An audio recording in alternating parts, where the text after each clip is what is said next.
Imagine a premium close-back headphones that lets you mix anywhere in confidence. The Aune SR7000 is getting a lot of hype from the audiophile community, calling it neutral and detailed, and is being recommended for pros. But is it really pro enough? Let's talk about it. Hey, my name is Jovan. Welcome to Project Beats. In case you are new, I am a studio guy. Not much of an audiophile, or maybe I'm slowly turning into one. Not sure about that, but I do appreciate good headphones and speakers from both sides of the fence. So, Pro Studio and audiophile alike. This review will be from the side of the Pro Studio. Just a quick one, if you'd like to support the channel, help me out by hitting subscribe. It really helps me keep making these videos. Also, huge thanks to Sam Audio here in Singapore for loaning me the headphones for review.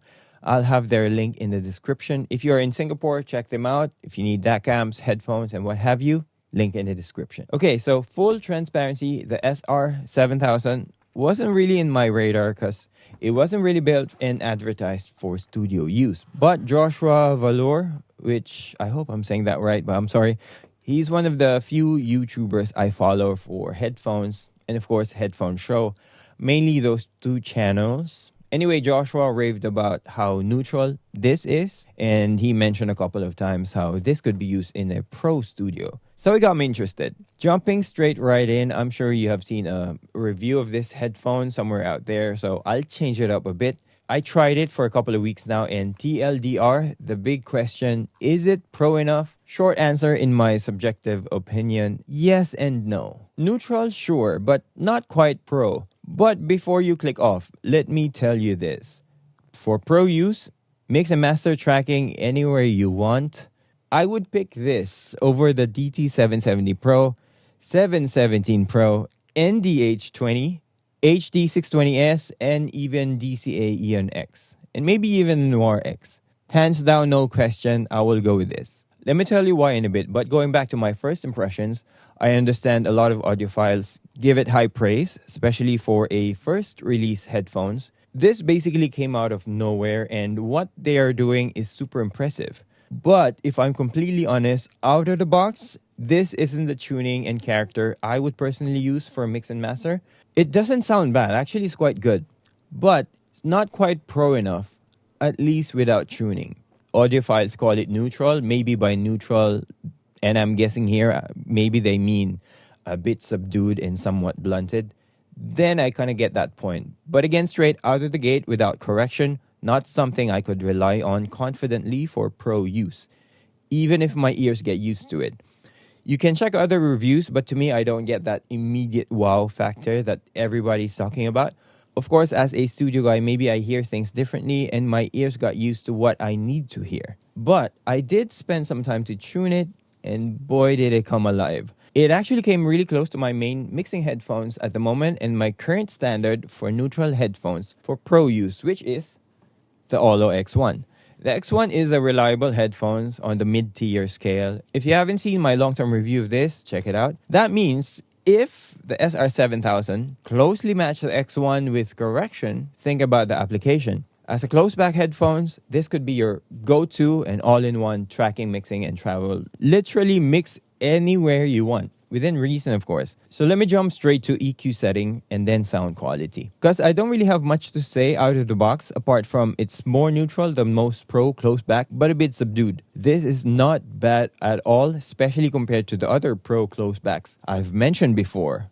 This is actually close to how the focal lenses measures, but my concern here is that huge dip on the 4K. So my goal here is just mainly to bring up that 4K. We're just using preference bounds here. Nothing fancy. We just want that frequency within the bounding squiggly line that you see right there. And this is what I ended up with. This green line you see on the graph is the final resulting measurement after correction. These are my settings if you want to copy that. By the way, this website is called SquigLink. This is where I tune headphones.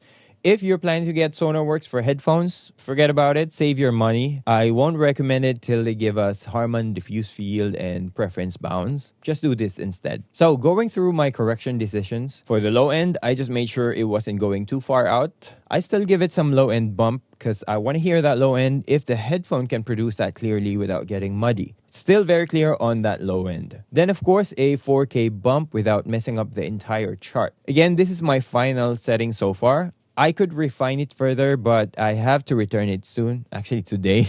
But yeah, I'm really happy with this tuning. Then I transfer all of that to my RME FSR Black and happy days. You could copy the setting and set it up in your DAW EQ at the end of your master chain. Just don't forget to switch it off before bouncing. I would say though, you want to be really checking your references while tuning because I was pretty happy with just getting the 4K within preference bounds. A little bit more and it can come out as a bit nasally. So check your references. Now, as far as sound quality after tuning, this is what I want to hear when mixing. You get that snare pop and crack, detail is there. Even the low-end slap and attack became really lively. Also, transient response is much faster. So yeah, after correction, this is the beast for reference and mix use, especially for close back. It's definitely more lively and more reliable after tuning. Detail retrieval felt a step up from stock. It's not going to be wide soundstage headphone. I mean, it's close back. That's your general downside. So it's going to be a little bit tight in your head sometimes. However, it is very engaging and immersive, even with that bit of tightness. So it's really, really good. I even prefer it versus my DCA Eon X. And to me, it's really like a close back X1. So yeah, after tuning, it's punchy, lively, immersive, and reliable. Now that is a pro headphone I can take anywhere. Now for tracking, I tried it on the drums and was super happy with it. Felt premium on the head when tracking. It actually felt a bit too premium if I'm honest. But of course I love it and I felt engaged. Because sometimes headphones give you that bit of disconnect with the music and what you're playing. Not on the SR7000. I get engaged with the music. It doesn't make the ambient sound of the drums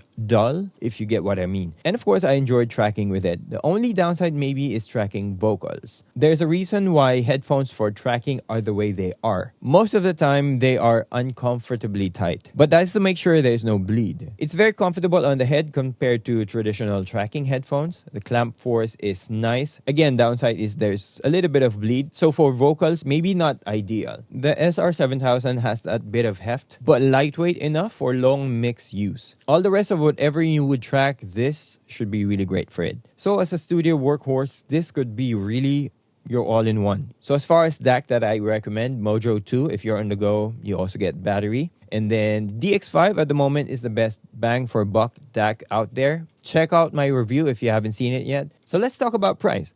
Here in Singapore, it's currently $899 SGD at Sam Audio. If you want that premium, reliable close back, with correction, of course, I recommend this over the previously supposedly pro close back headphones that I mentioned. But I think it has potentially one competition that I can think of, at least at the moment, with that price point. That is the focal lenses. I haven't tried it yet, but if that is as reliable, neutral, and detailed as a tuned SR7000, then I think it might be worth the extra 100 SGD difference.